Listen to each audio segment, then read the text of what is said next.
Mbote bandeko balandi ya radio télévision Kimbangiste bana papa Simo Kimbangu esika nyonso bino bozwami. Reportage sur le kimbangisme ezali moko ya programme ya Ratelki France. Oye kolakisa bino maili ngomba ya tata Simo Kimbangu ezali kosala na mokili mobimba.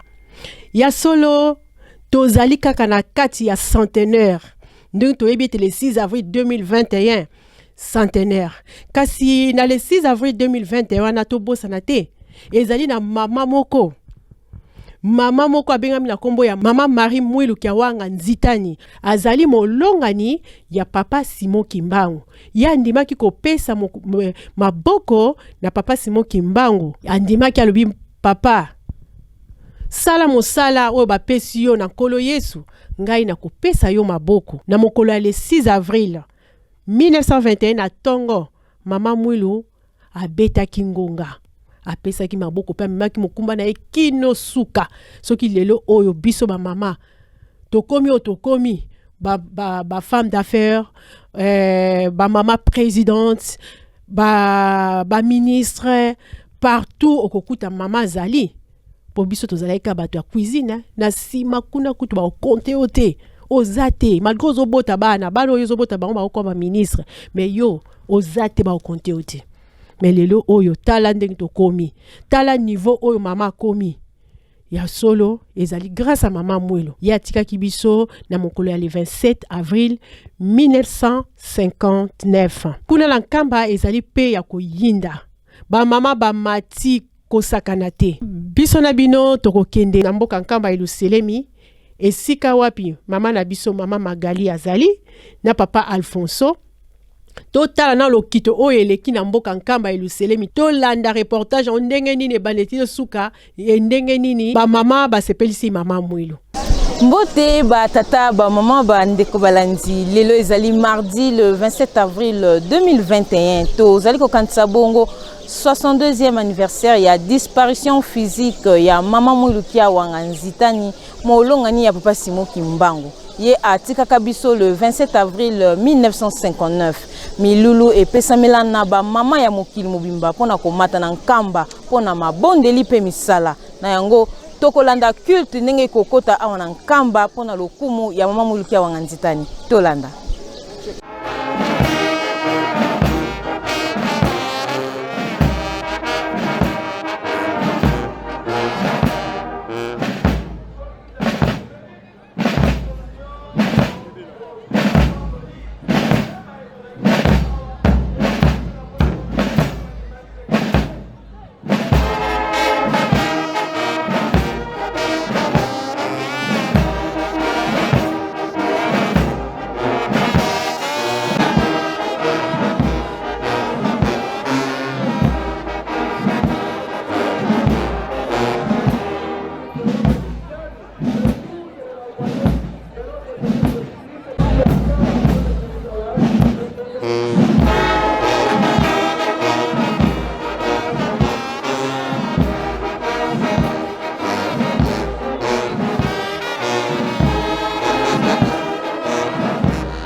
mwasa lolenge mususu lelo yo 62e anniversaire biso pe ba mama na yo ya mokili mobimba malgré masumu kolo malgré mabe tokotosaka te tata tosengi bolingisi tata tosengi merci po ete yo nde oyaki na mama mulu elongo mpona koya kopesa biso lokumu tobungaki tobebisaki mpasi ekotaki na mokili kasi na bolingo na yo omemeli biso mama mwilu oye na ye ndenge na mokanda apocalypse 22:17 elobi ete molimo akoya na mwasi na ye ya libala bakoya na mai na bomoi tate ezali liloba na nzambe boye bino mibale elongo po ete bozongisa mwasi na esika mama na esika oyo akomaki eloko mpamba nde yango wana papa biso mpe lelo bana na yo bamama na yo baumbu no tosengi papa ndenge mama mulu asengaki na le 27 aya. Allez. Merci papa. Bonne fête papa. Le 27 juillet.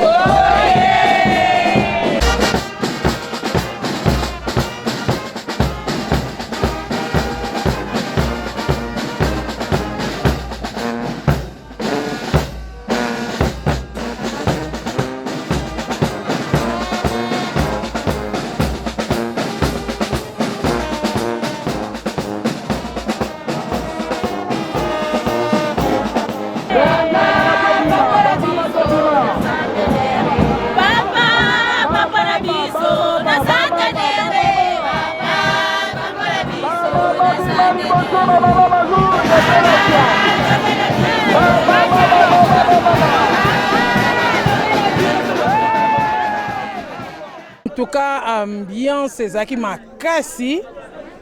pamba te mosala monene mama asalaki 38 ans na bokaboli na papa Simone Kimbangu na boloko kuna na Lubumbashi ye atikalaki na bamvoila après 38 ans nde ayeko kabola nzoto na molimo epesi biso esengo mpona nini mpo mama alakaki biso alobi ete bana na nga namoni ete pasi ezali kokontinue botikela nga nzela nakende pembeni ya tata na bino po ete nazala molobeli na bino na yango mama ntango akendeki epai ya papa tomoni oyo mama alobaki epai ya papa vraiment azalaki molobeli na biso nsima nango kala mingi te mama tika biso na 59 na 60 ozwi indépendance na kati ya mboka na biso mpe na 59 wana avant mokili na biso ezalaki na bowumbu kasi lingomba na biso ya kimbongiste ezwaki deja bosomi na yango ba reconnaissance ba belge ba recontaki église na biso avant kutu toza nanu na colonisation na ba belge elikolo bayete elikamona esala biso esengo nde mokolo mwa lelo tozali kosepela makasi mpo ete liloba oyo mama alakaki biso mama mwilu ete botika na pusa na pembeni ya tata nazala molobe na bino mpo ete mokano ekatama pamba te namoni bana nanga pasi eleki mingi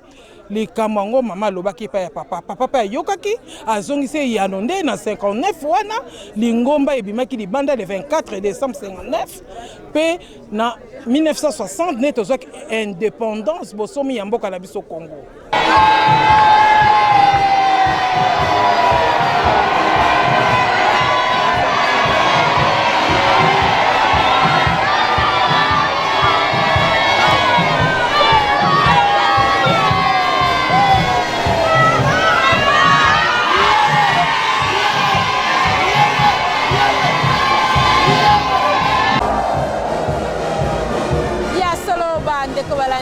Landimi lulu na biso ndenge eleki awa na nkamba eliselemi ya sika ya solo tosukisi mpona mokolo mwa lelo le 27 avril 2021 awa na nkamba eliselemi ya sika